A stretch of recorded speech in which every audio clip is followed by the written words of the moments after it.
बलिदान भाग 2। गिरधारी उदास होकर घर आया। 100 रुपए का प्रबंध करना उसके काबू के बाहर था। सोचने लगा, अगर दोनों बैल बेच दूं तो खेत ही लेकर क्या करूंगा। घर बेचूं तो यहाँ लेने वाला ही कौन है। और फिर बाप दादों का नाम डूबता है। 4-5 पेड़ हैं, लेकिन उन्हें बेचकर 50 रुपए या 30 रुपए से अधिक न मिलेंगे। उधार लूं तो देता कौन है। अभी बनिए के 50 रुपए सिर पर चढ़े हैं, वह एक पैसा भी न देगा। घर में गहने भी तो नहीं है, नहीं तो उन्हीं को बेचता।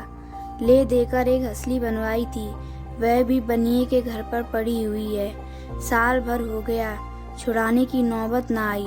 गिरधारी और उसकी स्त्री सुभागी दोनों ही इस चिंता में पड़े रहते, लेकिन कोई उपाय न सूझता। गिरधारी को खाना पीना अच्छा न लगता, रात को नींद न आती। खेतों के निकलने का ध्यान आते ही उनके हृदय में हुक ही उठने लगती। हाय, वह भूमि जिसे हमने वर्षों जोता, जिसे खाद से पाटा, जिसमें मेड़ें रखी, जिसकी मेड़ें बनाई, अब उसका मजा दूसरा उठाएगा। ये खेत गिरधारी के जीवन का अंश हो गए थे। उनकी एक एक उंगली भूमि के रक्त से रंगी हुई थी। उनका एक एक परमाणु उसके पसीने के तर से हो गया था। उनके नाम उसकी जीवा पर उसी तरह आते जिस तरह अपने तीनों बच्चों के। कोई 2400 था, कोई 2200 था, कोई नाले वाला, कोई तलैया वाला। इन नामों का स्मरण होते ही खेतों का चित्र उसकी आंखों के सामने खिंच जाता था। वह इन खेतों की चर्चा इस तरह करता मानो ये सजीव हैं, मानो उसके भले बुरे के साथी हैं। उसके जीवन की सारी आशाएं, सारी इच्छा, सारे मंसूबे, सारी मन की मिठाइयाँ, सारे हवाई किले इन्हीं खेतों पर अवलंबित हैं। इसके बिना वह जीवन की कल्पना ही नहीं कर सकता था। और वे ही अब हाथ से निकले जाते हैं। वह घबराकर घर से निकल जाता और घंटों उन्हीं खेतों की मेड़ों पर बैठा हुआ रोता, मानो उससे विदा हो रहा हो। इस तरह एक सप्ताह बीत गया और गिरधारी रुपए का कोई बंदोबस्त ना कर सका। 8वें दिन उसे मालूम हुआ कि कालिका दीन ने 100 रुपए नजराने देकर 10 रुपए बीघे खेत ले लिए। गिरधारी ने एक ठंडी सांस ली। एक क्षण बाद वह दादा का नाम लेकर बिलख बिलख रोने लगा। उस दिन घर में चूल्हा नहीं जला। ऐसा मालूम होता था मानो हरकू आज ही मरा है। लेकिन सुभागी यूं चुप बैठे वाली स्त्री न थी।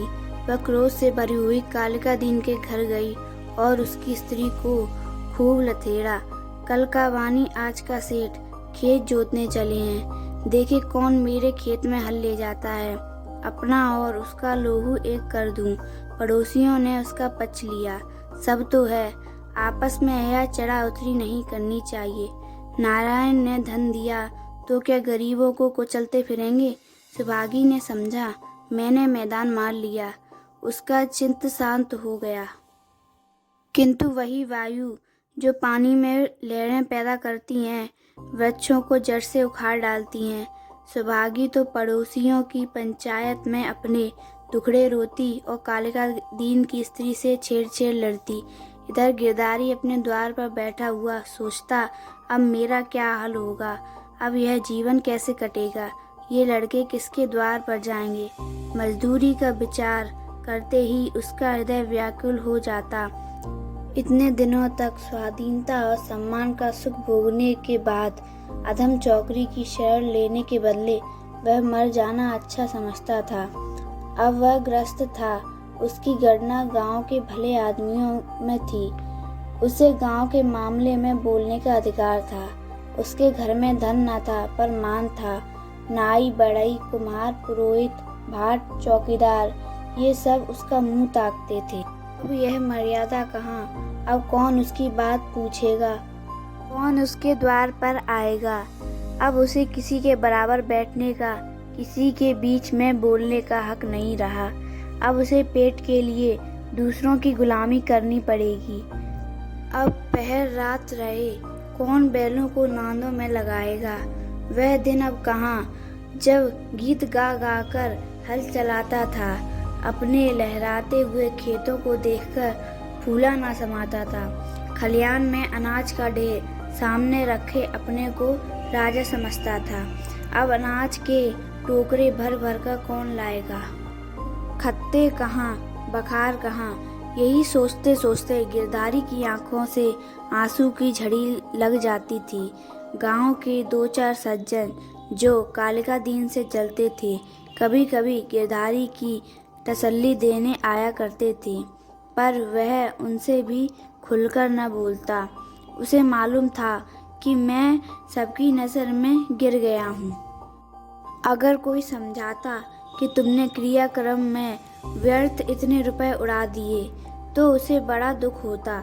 वह अपने उस काम पर जरा भी न पछताता।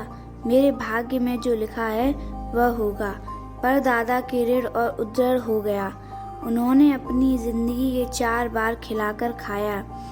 क्या मरने के पीछे इन्हें पिंडे पानी को तरसाता? इस प्रकार 3 मास बीत गए और आषाढ़ आ पहुँचे।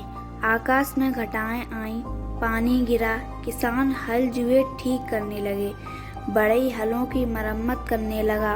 गिरधारी पागल की तरह कभी घर के भीतर जाता, कभी बाहर आता, अपने हलों को निकाल निकाल कर देखता। उसकी मुठिया टूट गई है, उसकी फाल ढीली हो गई है, जुए में सैल नहीं है। यह देखते देखते वह एक क्षण अपने आप को भूल गया। दौड़ा हुआ बढ़ई के यहाँ गया और बोला, रज्जू मेरा हल भी बिगड़े हुए हैं, चलो बना दो। रज्जू ने उसकी ओर करुणा भाव से देखकर और अपना काम करने लगा। गिरधारी को होश आ गया, नींद से चौंक पड़ा, ग्लानि से उसका सिर झुक गया, आंखें भर आईं, चुपचाप घर चला आया। गांव में चारों ओर हलचल मची हुई थी।